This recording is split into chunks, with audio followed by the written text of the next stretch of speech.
impact. I like to speak to young people, develop young people, and all of that. And that's why I had to switch on to human resources. And I'm a certified human resource professional right now. Thank you. Okay. Thank you so much. Thank you so much, Ifeoluwa. Can you give her a round of applause again? So, hello. Hi, Anita. So, please can you tell us about your story? You're a doctor. So, your story from university days till now. Just let them have a feel of your journey so far. Okay, thank you guys so much. Nice to meet everybody. So my name is Anita, just like you called me. Um, my story is quite one like hers, but a little less. I was interested. I wanted to be a doctor, but also everybody likes you to be a doctor. If you're smart in school, everybody says, "Oh, be a doctor," right? And so I had the advantage that I was interested in everything. I loved everything. That was my problem. My first problem was I can do everything and I like everything. So I like okay, I don't like commerce part of calculation. I love maths, but I don't like the commercial part of it. So I knew that I was never going to do that part, right? But I love arts, I love movies, I can create, I can draw, I can paint. And so I had that problem of what do I want to do with my life, right? If you can do everything and you don't know what to do. So I only chose medicine because it was safe. I only chose to become a doctor because nobody argues with you when you say you want to be a doctor, right? Nobody asks you questions. Why do you want to be? They just say, "Oh, lovely, perfect." And so I did that, but I loved it along the way. I actually love helping people. So whatever I eventually do, I knew that I would be in a position to help people, however that looked like. And so I was always open to learning new things as long as it's linked to helping people, right? And so I don't regret studying what I studied. It was a wonderful time. I met wonderful people. It's a hard job. So I always tell people that if you actually do go for that course, please have a bit of a passion for it. If not, you get frustrated. So if you don't actually like it, you are in trouble because it's going to be strenuous, it's torturous, there's ups and downs right in there. So you should have, even if you are just there because you are good, because there are a lot of people, we used to call ourselves local champions in my school because you have everybody who is first from different school and they come around and you're not, imagine that person carrying last. A lot of people break down because all their life they're used to being the best in their school. So when they come to that kind of place where all of you are the best, in your school. So it's like you are seated with local champions. Everybody that is there, you are probably you want carrying first or Yeah. second in your school. You now come together and then you can imagine you are now last in that kind of place. Yeah. If you don't have a strong sense of self-worth, it's going to break you down. And so in that place, you learn how to fail upwards, you learn how to make mistakes and say, okay, I can get better at this, or I'm not the champion. We are all used to being easy champion in secondary school. You probably didn't have to do a lot to be the best, but we had to learn how to study more. So that's how the journey was. Is learning that you may not be the best of the best, but you were good and you learned. Just have a passion for it. So if you have a passion for it and you want to do medicine, please go ahead. You will just make sure that this is something you really want to do. You may not know for certain, but just know, okay, I like people, I like helping people, and I can read because you will read. And I can spend time reading and I can spend time concentrating on the task for a long time. So that's just the journey so far. I mean, I have deviated from clinicals. I don't do much of clinicals anymore. Like she said, I work with a health tech company now. And that's just what to tell you that I had a lot of interest. So while I was in school, I was actually learning programming because again, I I get bored easily, and so when like I said, it was challenging, but I also was very good at it.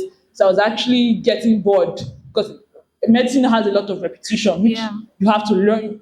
To learn something, you have to repeat it multiple times. But for me, that I already knew it, was kind of hard staying in there, and they are just repeating the same thing. Yeah, today we learned art, tomorrow and I was bored, so I learned coding. I had no use for it. I didn't know if I wanted to be a programmer. I just learned it for fun. But when I came out, I found out there was a way to mix both knowledge together. Together. Wow.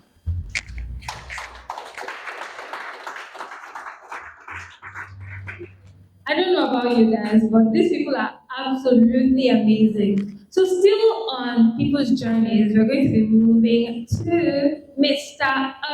Oluwa. Hey, everybody, give this man a round of applause. Okay, so now you're going to tell us like your journey so far from secondary school up until now, ups and downs, things like that. Mike, where's Mike? Ah, can you hear me? Hello? Hello?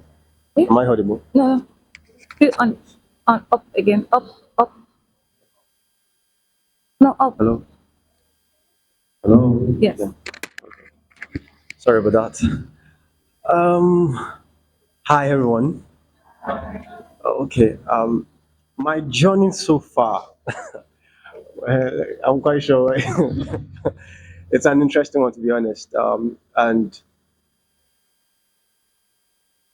I grew up as a very inquisitive person. Very I grew up as someone. I'm trying to not to use it. I grew up as someone that love to think and very observant. I love to know. I ask lots of questions. I just want to know why somebody is doing something. Why, and so the inquisition skills that I had very early in life. You know, I was very lucky that my parents didn't shut me down. Yeah, I was very lucky because maybe you have, I'm quite sure maybe some of you will have a lot of questions. You like to think about something like, why is that thing like that? Why is that? And if you are fortunate, you have somebody that you can act that actually encourages that and says, welcomes your question and say, oh, what do you have in mind? What do you think about this? And I was very lucky to have such people in my community, in my family, and also as friends as growing up. And definitely, um, that definitely affected what I decided to do with my life. Okay. It definitely did that affected it. And because I used to say when I was a kid, because I almost remember everything that I did. I didn't grow up as someone that did. How many of you did mommy and daddy? All those play that you guys used to do now, like, Yaga, I'm the daddy, you are the mommy. Fortunately for me, I don't want to say unfortunately, but fortunately for me, I just found it hard. I didn't do it. Anytime my friend says, "Oh, let's play," I said, "No, I'm not doing." Everybody just you do what you want to do, but me, I will just be here. If you people have issues, I will come and Mediate. or if people have issues, I will come and see what the issues are. I will just take care of you guys. That was what I was doing all through my childhood. So I didn't do the daddy and mommy thing. You get, and it was very hard because when I look at it, like my friends were like, "What's wrong with this boy? We are all doing this thing. Why are you not doing that?" I would have been very uncomfortable. I would have felt out of place because I was not doing what everybody was doing. But the ability to be an independent thinker was encouraged. So it helped me to just stay where I wanted to stay. And, you know, so it affected how I made my choice over time. So when I decided, say, I want to go and study law, even though it was not like a strict, a solid decision. It was a decision that was motivated by pride. I'll put it that way. It was motivated by ego. I mean, growing up in my secondary school, I was a very good student. I was bright, so I was looking for. I was not necessarily searching as to what do I think, who am I in all of this. I was just like, what's the best thing an art student can do? Love it. I just said, what's the best thing an art student can do? And at the time, everyone was like, oh, yeah, you have to be a lawyer. You have to be if I mean that's the height of it all. For an art student, I said, okay. So I remember during my secondary school days, a lot of us that wanted to be a lawyer. But I can promise you, out of my, because I'm still in contact with lots of them, out of my friends, all of my friends that were in secondary school, then I was the only one that actually studied law and I became a lawyer. Because my motivation was just the ego of it. I just wanted to be the best at the time. But to be honest, I must say this: um, being the best is not the best motivation, and I will explain maybe later on. Being the best is not the best motivation Okay. because half of the time when you are saying best, you are comparing it with something. You are comparing it with something. But I won't go into that. I'll just state what my journey is about. So, at the long run, when I got, okay, let me backtrack a little bit. When I was also in secondary school, I also studied my secondary school with a scholarship. So, what happened was that uh, it was my creative venture, not necessarily my activities in school. It was not like they saw that I was a bright student. Obviously, I was, but I was also very creative. So I was a singer. I was a lot of things. So somebody saw me who is my mentor at the time was very. He became my mentor because he was fascinated by how creative I was. I was like, what can I do for this boy? I'll just give you a scholarship for all your secondary for the rest of your secondary school. So he gave me a scholarship, and you know, and finding out that he's also a lawyer, I was motivated. Yeah, let me do this. You get. So by the time I got to school to set out university, I did more of. My life was like dual because I was a creative person. I was doing art. I was writing. I was um, making music, singing, all of those things, and I was also studying law. So what now happened was that I realized that I was finding more relevance in my creative venture than law itself. So because I was being more respected in the school for my creative, venture, uh, I just somehow started to lose interest in law. So in my 300 level, I came back home and I told my mom I wanted to quit school. I said I wanted to leave school because I just feel like I'm not motivated again. Okay. You get. Plus, I did diploma in law before I got into law, so I was one of the best students. Because out of about 500, we started the first year. We went down to about 230. Other people, others left. Out of 230 people, only 13 people actually moved to actually study law from diploma in law. Diploma in law is like a huge uh, academic, tax that you have to go through before you go into law. Not necessary, but is a choice. So out of 230 something, I was fortunate to be part of the 13 people that were moved to actually study law as a course. So all of that because it was a competition thing. I was like, I want to be the best. I want to be the all that. But when I started studying law itself, and I started finding relevance in other things, you know, it just I just got weighed down like, so what's all this about? Like I was not motivated again because it was not so much about my ability to be relevant overshadowed my will to be the best. You get because now I started to now know myself better. Started to figure out, oh, this is who I am. This is who I am. So now I went back home. Told my mom. My mom said, if you start something, and this is very important, you guys should know this. If you start something, try as much as possible to finish it. It's not because of maybe if you don't finish it, you're a failure. Is the act of actually starting something and just finishing it. That's just it. Because you don't want to build an habit whereby you start something you don't finish it. You will think, oh, maybe if I start something else, this is what I like. I'll go and, but you have based on how you've lived, you have taught yourself how to not finish something. So by the time you move to something else, you're probably not going to finish it because something is going to also come up to challenge that your new venture. It's going to challenge it, and you might not want to finish it. But anyway, my mom told me that you started this thing, finish it. I know you love these other things, you are still going to do them if gone to wheels, but you started this one, finish it. So I did. And in the long run, because I needed to find another motivation, so I started to look for who am I in this particular part. Who am I?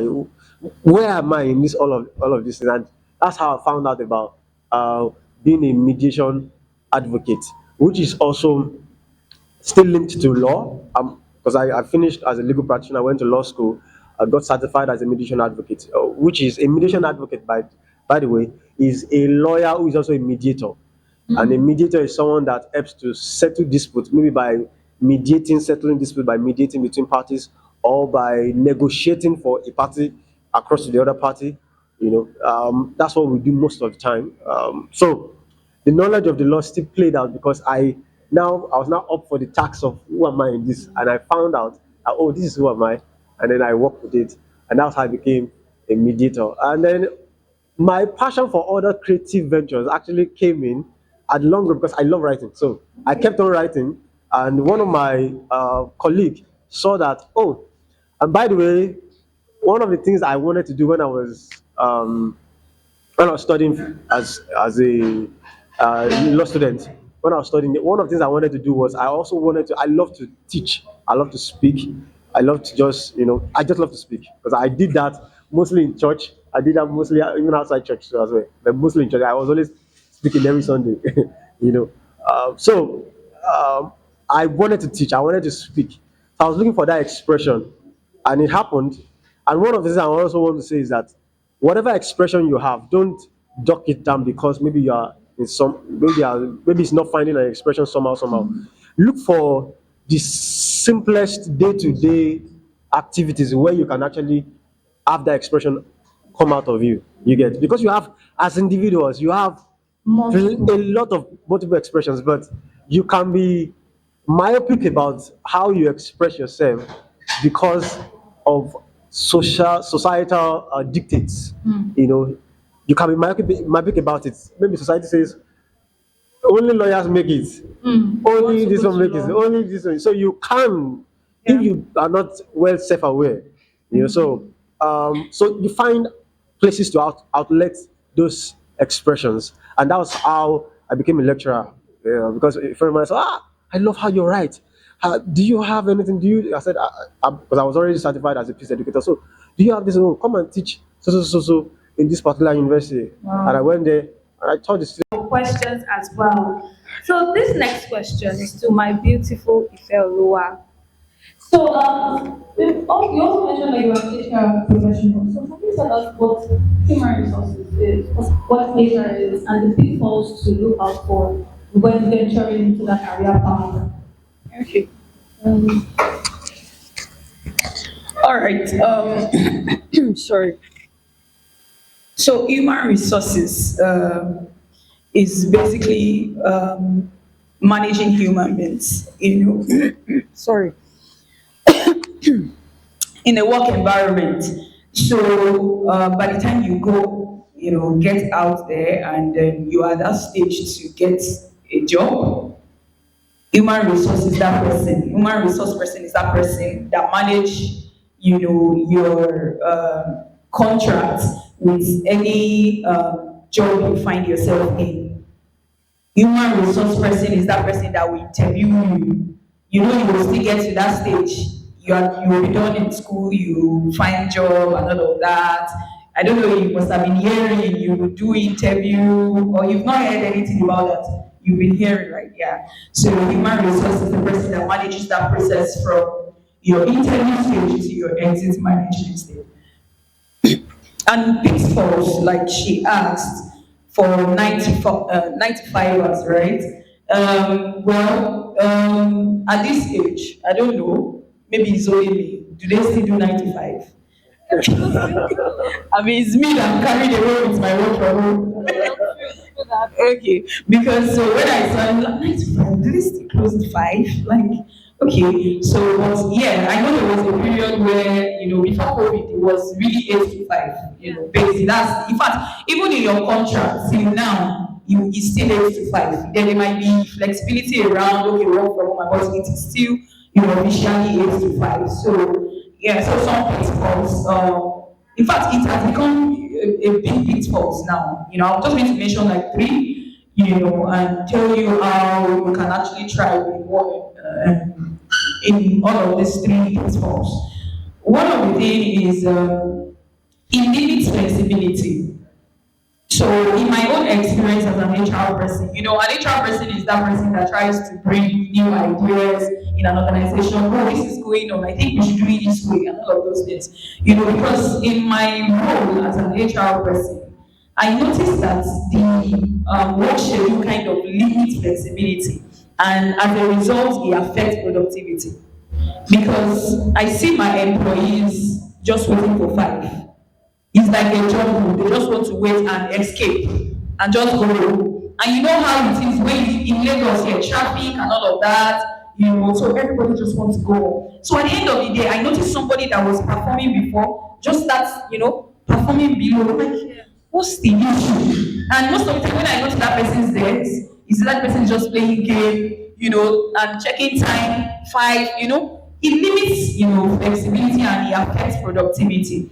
That's one of the greatest pitfalls that I've experienced. It affects, the staffs, it affects the employee, it affects their career growth because they won't even grow. By the time you are not performing, there's no career growth, there's no career development, they are just demotivated. Right, so I think that's one of the pitfalls for 9 to 5 hours. And I think one thing I would say that can be something to do to thrive in that aspect is to, engage yourself in, social activities. Like, what is that thing that you do outside your 9 to 5 that just motivates you, that gives you fulfillment? For me, it's speaking like this. I mean, if I know that I'm impacting life, this is one of the things that made me start Ewale Foundation.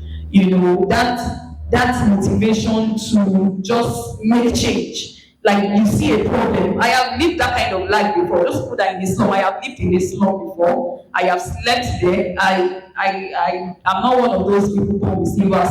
I had to sponsor myself in school and all of that. So at some point, I don't even have money to get to the Unilag here. I had to now move in with a friend of mine. So I stayed in the Makoko community. I don't know, do anybody know Makoko from here? Good.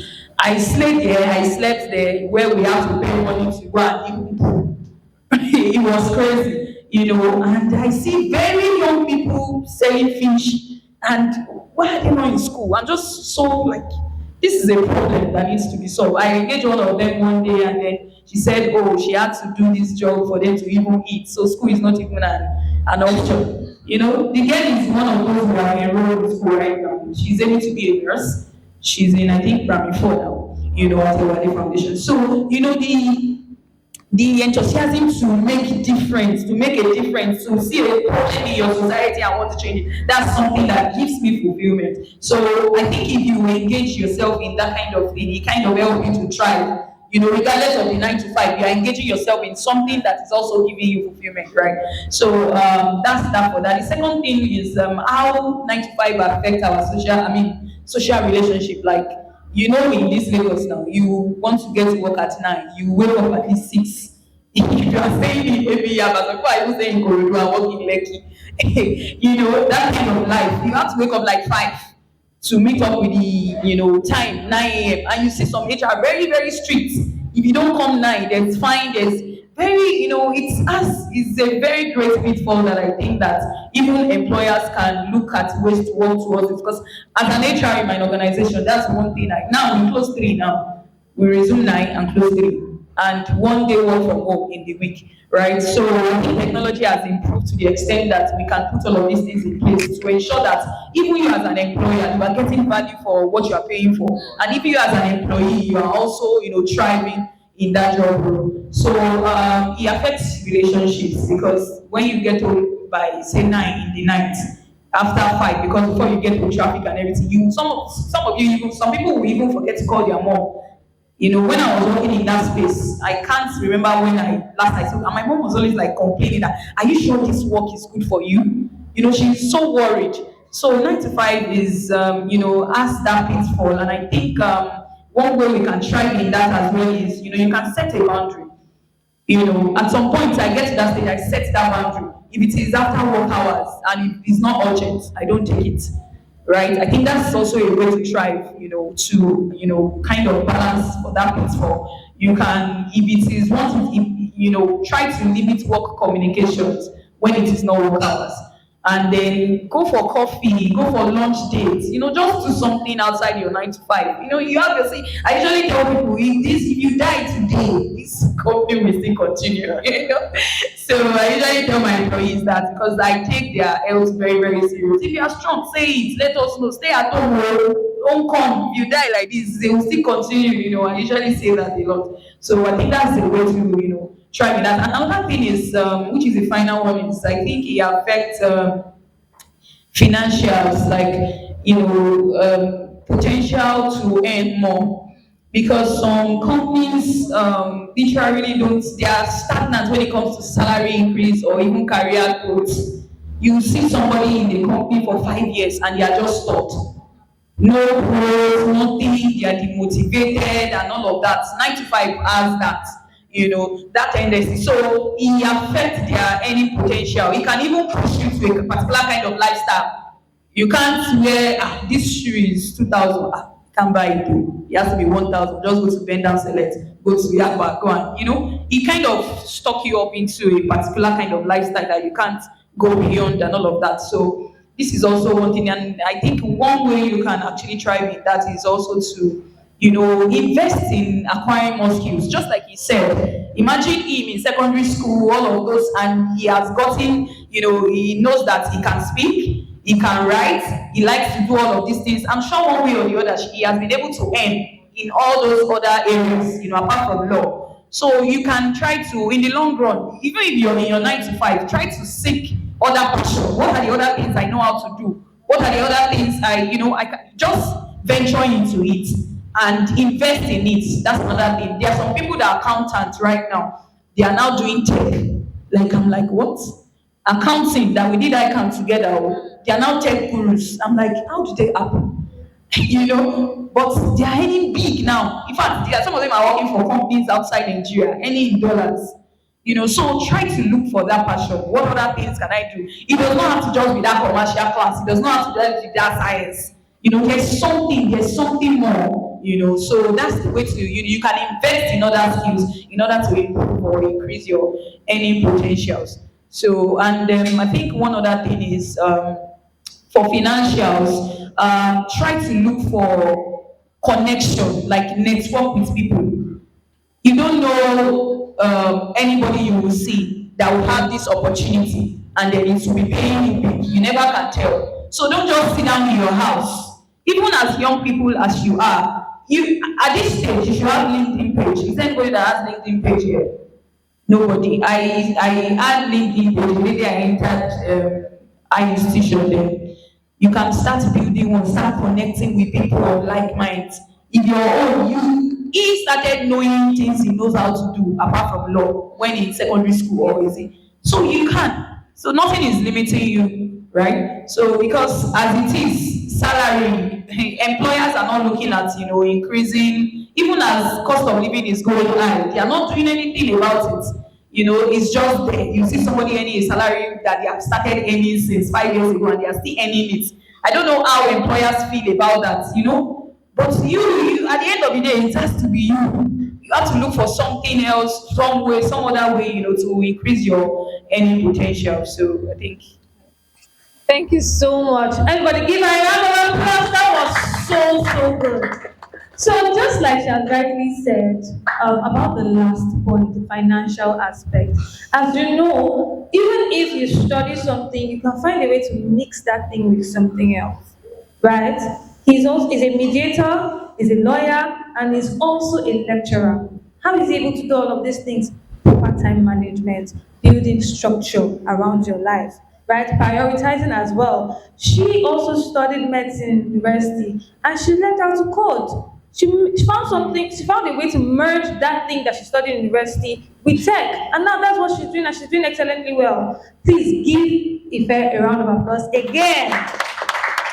So the next question I have is for Anita, right? So if there are a couple of people here that want to also study medicine, go to medical field, whether as a pediatrician, whatever they want to be, right? Please, can you tell them how they can go about it? Okay, thank you. Let me just see a show of hands. Who thinks they would like to be a doctor? If you're here seated. Okay, so I'd like to get. Okay, wonderful, wonderful, awesome. Don't laugh. See, it's a worthy cause. It's a beautiful dream, and I hope you achieve it. Right. I won't ask you why you want to do it because for whatever reason, even if you just like the money, right? Because there's actually security. It's one of the jobs where you have security, so you are in a good field, right? You cannot be a jobless doctor. It's very hard. It's very you have to be very bad at your job to be jobless as a doctor, right? So it's one of the fields where you have job security. Will you earn as much? You'll be comfortable. That's what we tell people. You will not be broke. You may not be rich until a few years, but you will never be broke. Do you understand? Like to be hard for you to be poor. Like you won't be on that scale. So at least you are aiming for a job where there is job security, number one, which is the most important thing that we console ourselves every time. Like if I decide tomorrow now that this job I don't want again, I can get a job tomorrow, right? So there's always job security. So that's why I said be happy. That's the good news part of it. That you're safe, you have job security. You might be stressed and all of that, but you know that you're safe, right? That's why I say it's a good course. How to go about it? You have to do well in school. I mean, that's a no-brainer, right? I don't like the idea that all smart people should study medicine. I don't like because it's not true, right? Because when you get in, that's why I said have an interest, have a bit of, even if it's just small, be very interested. So before I go to do anything, I like to test the waters, right? Before I'm kind of going into an MBA now, but before I went to do that, I did business courses to see if I liked it. I wanted to do public health at some point, like 2 years ago. What did I do? I took a few public health courses online to see whether I even like this thing, right? So I'm talking to you now at this stage. You say you want to do medicine. Go and check what people that study medicine used to do, right? I had a medical textbook before I went to university. I already read a bit of it, right? I had dissected things in my house. Now, me, I'm extreme. And I had medical tools at home. So I was able to practice. So I had done a lot. At least read about it. Don't just enter and jump in because your friend is going or because it's safe. So you need a bit of interest. And I'm saying this because I've had colleagues who dropped off midway. And imagine spending 4 years doing something and you're realizing that this thing, I don't like it at all. And they had to drop off. Not because they were not smart coming in, not because they were not intelligent, but just because if you don't have the passion or at least a little bit of drive for it, it's tiring, it's very tasking, mentally, physically. So if you don't have that drive to start with, you're going to drop off or you come out and I mean I don't mind coming out and doing something else, just like he said, like finishing it and then saying, okay, I want to do something else. But you just have the passion enough to go through it, and you need to be interested in human nature, in human beings. So take time out. I know you do biology already, but just read online. Okay, what is anatomy? What's physiology? What does this thing mean? Just see if you are interested in it beyond just saying it, and then be able to defend your choice. If you change your mind, for example, at SS2, right? Most of you here are going to be in senior secondary school. Am I right? Good. So if you change your mind at SS2, at SS3, that I don't want to do this medicine, and I've been telling people, me, I started saying it when I was 7 years old. To tell you, I've said I want to be a doctor since I was 7. Though I was just bragging to everybody that could hear that this is what I would do. I'm proud that I achieved it, but I know that if I wanted to change my mind, I would have needed to stand my ground to say, this thing, I don't want to do it again. So if you decide, for example, midway, maybe in SS3, you said, I've read about this thing, I don't want to do it. Be able to defend yourself to your parents that I don't want to do this again, no, this is what I now want to do. So my point is research about it. Don't just jump into it because it's popular and it's safe. But if you research about it and you really, really like it, good news, you can do it, right? It's hard, but it's easy. You are surrounded with a community. You are put in school. You're surrounded with a community of that all of you are thriving. So just make sure that you are not a loner. You are not alone. Just like you said, mingle with people, talk to people. It's everybody is we are hustling together. So I think if you actually see a group of doctors, there's bonding. If I see another doctor, we used to say it's a spirit they call. You are bonded by suffering. So it's like one on one, like you go through it together. It's hard. You're going to have to be very detached to fail. Like so most people we read together, we study together, we are used to will yab you if you make a mistake on Viva, like if you're a doctor, because a lot of our things after like 400 level, you are learning while practicing. So you are going to the hospital. All of that, if you make mistake, everybody will laugh at you, you will get over it. So you just need to learn to work with people. There's a huge part of being a doctor is working with people and relating with people. So if you want to do it, you can. can absolutely do it. It's very much achievable. Just be studious, read a lot. You need good grades, right? In Nigeria, it's not even Nigeria, globally, yeah, it's a very hard course to get into, and so you need to read, you need to study, you need to get good grades. I mean, I heard when the person talking to you, Petra, was telling you that have good grades, right, to travel abroad. But to get any high course, these courses they are talking about, they are like hot cake. They are still hot cakes in university, accounting, law. They're the prime of the fields. I know we are still divided into arts, commercial, and sciences in Nigeria. So they are the top ranking courses. So you still need to. It doesn't matter whether you want to be a doctor, a lawyer, or an accountant. You have to get good grades because Nigerian schools are saturated. So to get into those schools, I heard some people say they want to get into Unilag. Even private universities now are rejecting people. So you have to have good grades, right? Covenants before it used to be a little easy. Now you have to actually pass well to get into it. So you have to pass well to get into this course. There are choices courses. So please, this is the time to do it, right? You cannot just decide at SS3 final exam that's when this is the exam I will pass. If you don't learn how to actually pass the smaller ones, so learn how to chew the small pieces of bone. Learn how to chew first before you can take strong mates. Learn how to crawl, learn how to run, then you can fly. So start doing it now. Challenge yourself. Like you said, it's not about comparing yourself. It's not whether you are the first in your class. You can be the first in your class and be dull because everybody in your class is dull. So challenge yourself. Use yourself as the yardstick, right? I got this today. I got 70%. I can do 80, right? I got 80%. I can do 90.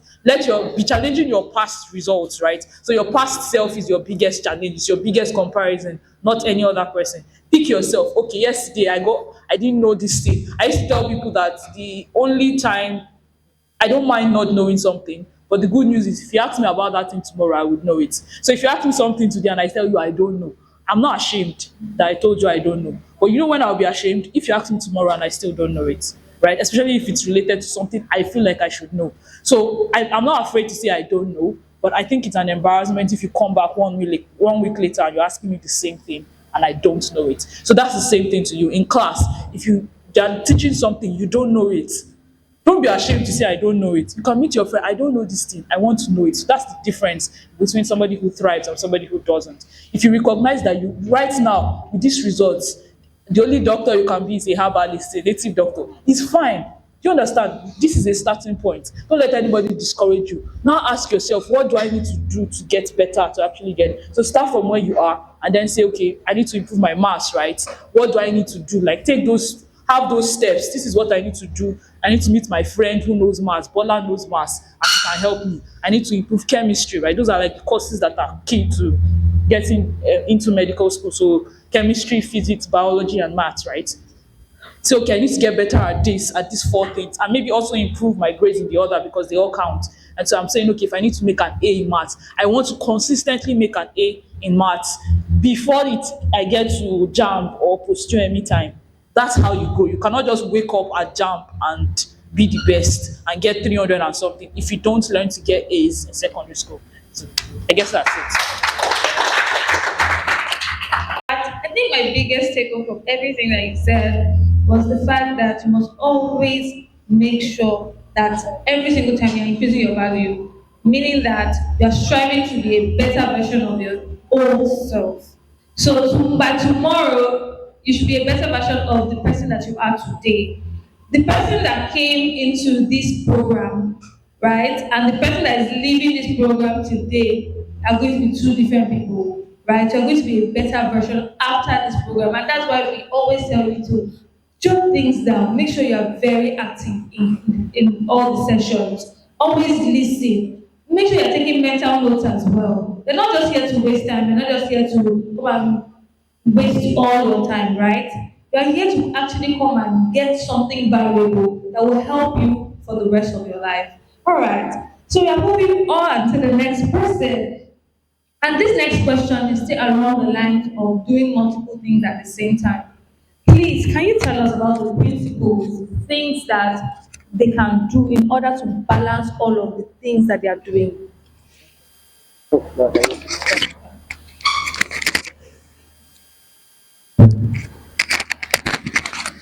Okay. I've actually answered these questions many times, actually. Um, so this is what I would say. Can you hear me? Oh, okay. Okay, maybe you should try this one. Hello, hello. Can you hear me? Okay. So this is what I would say. You know how they say that there is this myth around multitasking. There's this myth around multitasking, but I mean, in recent years, experts have demystified, the idea of multitasking, that our brain cannot multitask. Because what it means to multitask is that you are doing a lot of things at the same time. So it's a myth. Nobody can actually do that. I mean, by experts, but everybody has agreed, and nobody can actually multitask. But what we can do is that we can arrange the things that we want to do in so much harmony that what you're doing here affects what you're doing here. So it looks as if you are doing one thing, but it's also feeding all other things. So that when you get back to that other thing that you want to do, you've, in a way, by the energy that you get from what you just finished doing, you have actually done about 50% of what you're about to do. I'll explain that so that you understand. So, take for instance, um, I was talking to a client about how to manage. She's a workaholic, and her husband also understands this, but she wants to be around for her kids, to take care of her Children. children and all of those things. And so the guilt of working, so she feels guilty when she's working because she is not with her children. And when she's with her children, she also feels guilty that she has work that she has not finished, that are just lying there that she still needs to do. So what I said was that maybe what you should start looking at is that the mind, your mind approach towards the particular work that you do should be that I'm working not because of the work per se, but because I want my family to be proud of me and I also want to provide for my family. So that in the course of working, you can remember why you are doing it and you can prioritize why you are doing it instead of being engulfed in the work.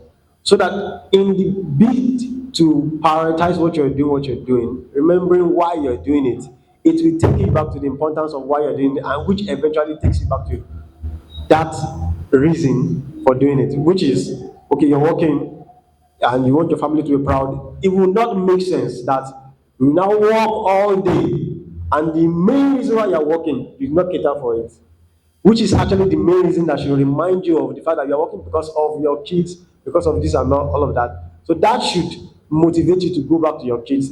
Should give you like a frame of, like, makes you control your appetite and in your work appetite basically, because you can really love your work so much. And this is why I say my work is my hobby, because if you are able to harmonize, a lot of things together, like you're working here and the work that you're doing here also affects this. When you're working on this other one, the work you're also doing here also affects this. And now, how you can do that is not necessary, because you can actually be doing two different things. Like, they are far different on the outlook. They are far different. Like, being a lecturer is totally different from being a lawyer. Being a lawyer is absolutely, no, let me not say not absolutely, but kind of different from being a core mediator. And being a mediator is absolutely different from being a creative entrepreneur. Definitely different. But how will you find your way around it?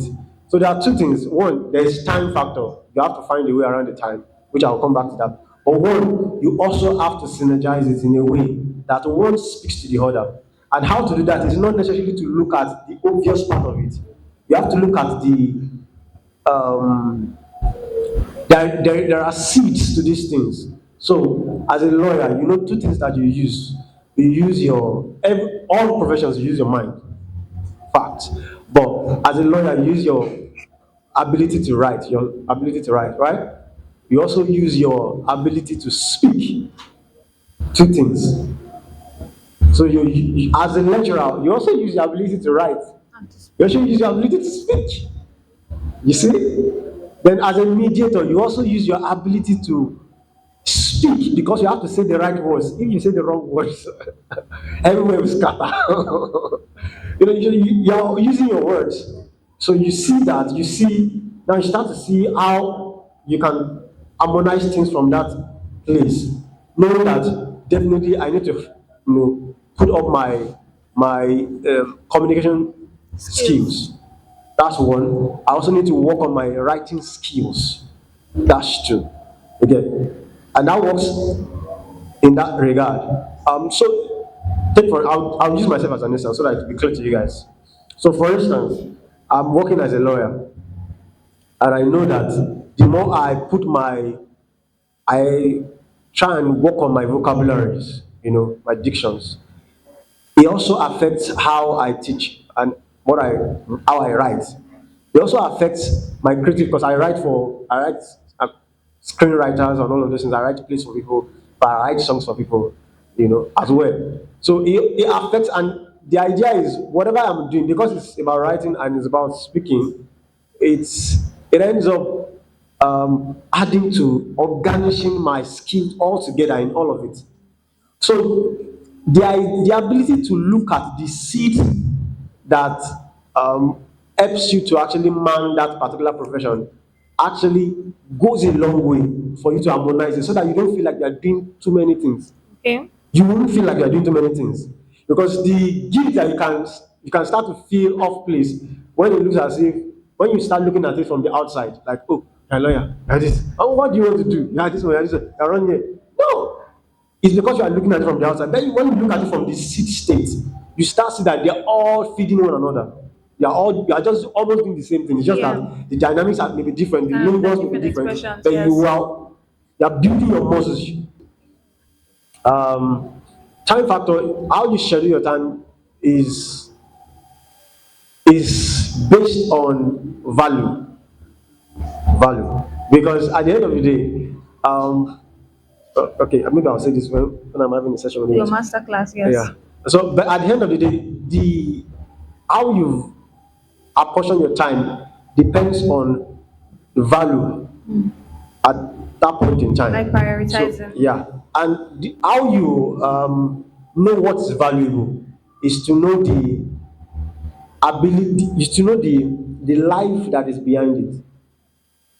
You get so say for instance, um, I'm working as I've had this instance a lot. I've had this particular thing happen to me a lot. A little bit because everybody was professional in different things. I was the one that had a mix of all everything, and so I was able to put them through a few things. And everybody was like, "Oh yes, thank you." I was like, "Okay, well, I'm trying." And the validation I got after I was like, "We're reaching out to me and saying, oh, we're looking forward to working with you because we're having project over a few years," and they were all commenting on like me. So my final thought.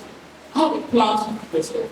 Right? Nothing beats knowledge and confidence mixed together. You can be smart, but if you can't defend what you know, you're going to stay in a small set. People that don't know better will do more than you. I had to actually start learning because I see people doing things and I'm like, this thing I can do it, this thing I know, but this time I corner and I'm quiet. So that's never an excuse. So if I know how to do something, guess what? I will speak up, I will let people know.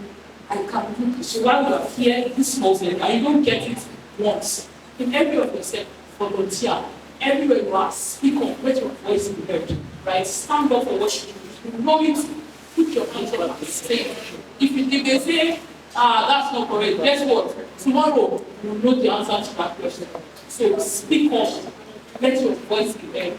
Build yourself all around. Don't just build yourself.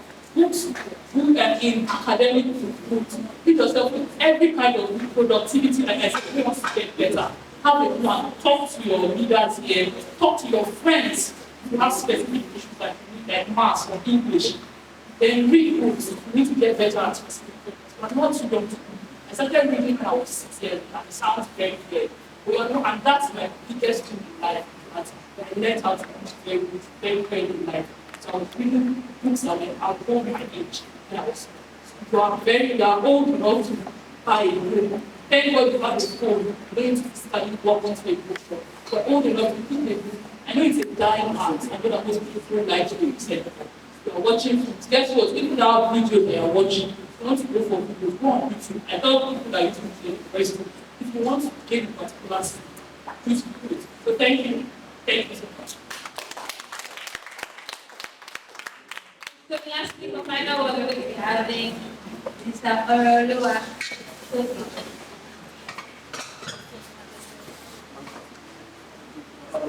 Okay. First, I want to say, can you please have your applause for this?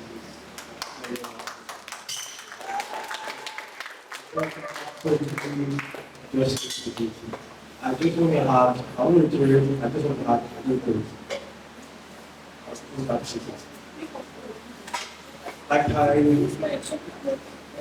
so it's very simple.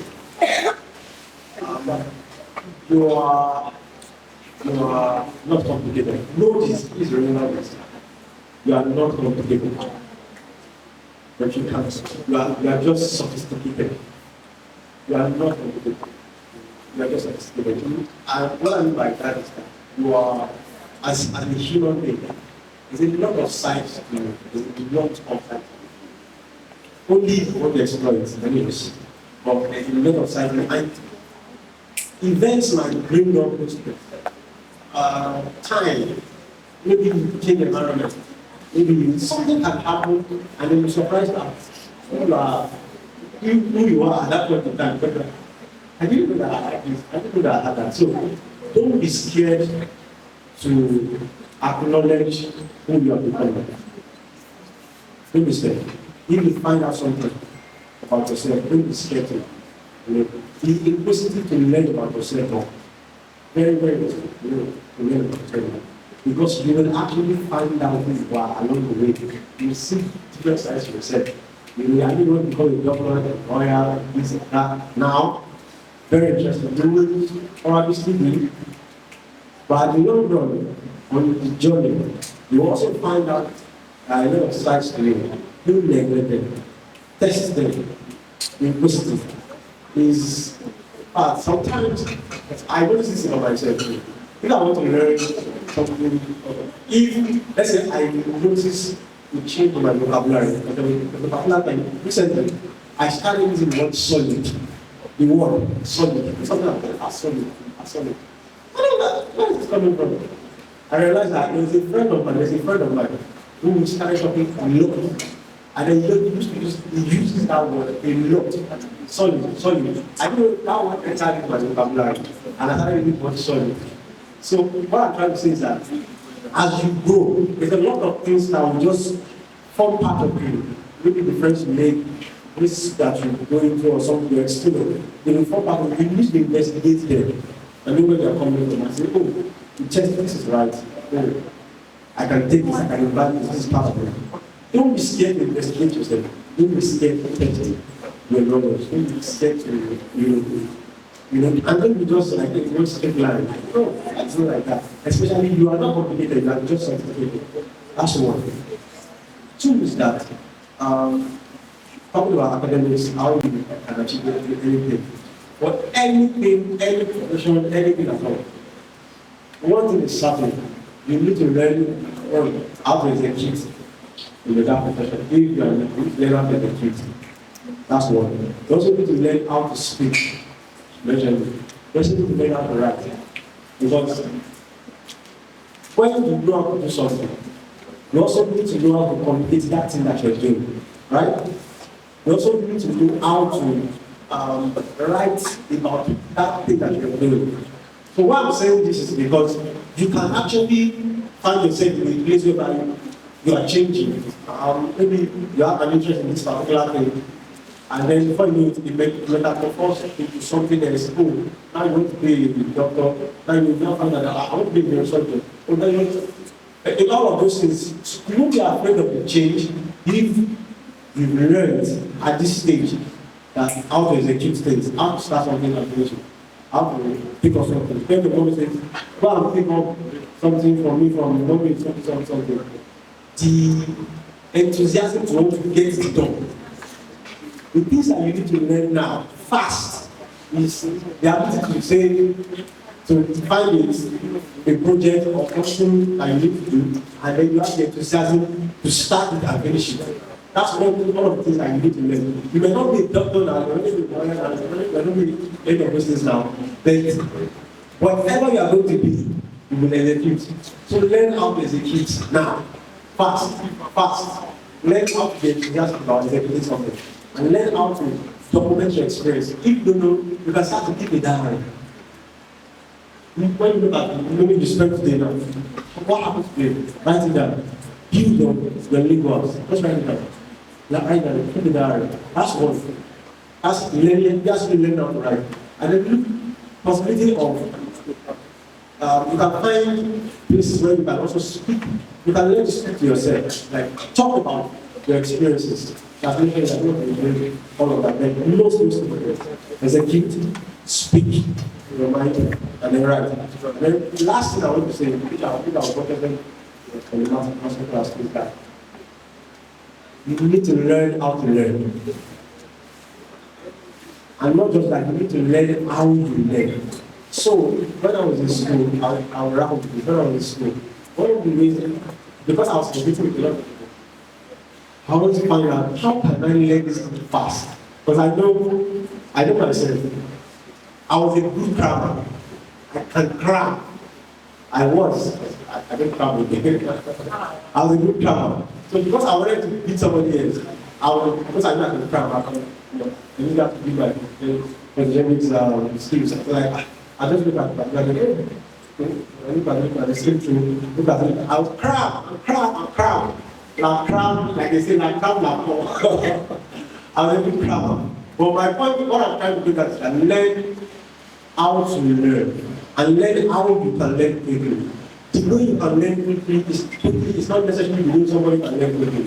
In fact, if you are trying to learn how somebody else is learning, maybe for some of you, you see your mates that are doing very fast. Like, how do you finish this? How do you write all these things quickly? You are intimidated by that because you've not learned how you learn. Immediately you start to know how you can learn something faster. You start to get comfortable with how you learn. And then you stop feeling intimidated by how other people learn or how they get to do something. The one thing you need to know is that you need to learn how to learn. And you need to learn literally how you learn things quickly. How that's it. Thank you so much. Okay, so very quickly, Mrs. Oluwa, tell us something. Sure. Okay, is there everybody in university here? You're already in university. What level? Yakha. Are you the only one? Is there any other person? Okay, so for Enterprise Nigeria, right, that I work with, what we do is to help young individuals like you. So some people don't have the opportunity to get mentorship. So we mentor them into a career path. There are some people that just go to university and study what university gave them. But by the time you come out, we kind of mentor you and then do some kind of interview so that when you go out for the real interview, maybe you want to apply to Access Bank, you want to apply to GT Bank, it can be PwC, we kind of give you we get HR professionals to interview you so that it's called a demo interview. So when you go for the actual interview, you know what to expect, you know how to go about it. And then we place you for 6 months internship. We partner with PwC, KPMG, Access Bank, likes of those companies. So when you go for the interview, we would have prepped you. You go for the interview at those companies. The one you want, you choose it. So when you go there and you were able to scale through successfully, you can start working with them as an intern.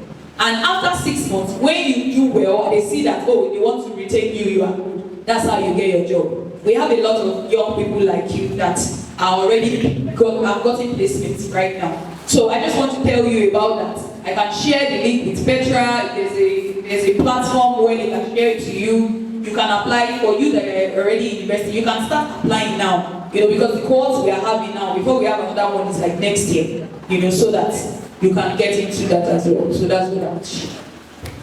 Thank you so much.